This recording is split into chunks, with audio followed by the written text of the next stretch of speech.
Hello. Hello. হ্যাঁ প্রণাম গুরুজি।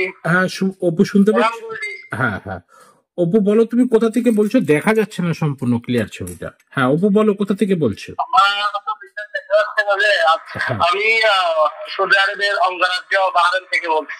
ঠিক আছে অপু।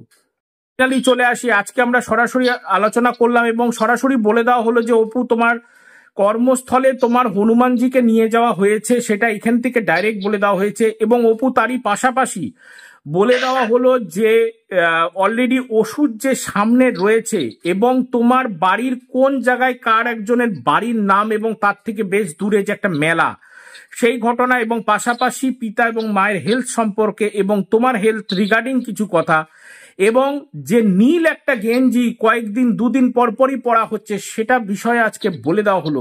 সমস্ত প্রেডিকশন কেমন লাগলো এবং হনুমানজির প্রেডিকশন, যে হনুমানজিকে যেখানে বসানো আছে তার পাশে নীল রং করে আছে, সেটা পর্যন্ত তুলে ধরা কেমন লাগলো অপু?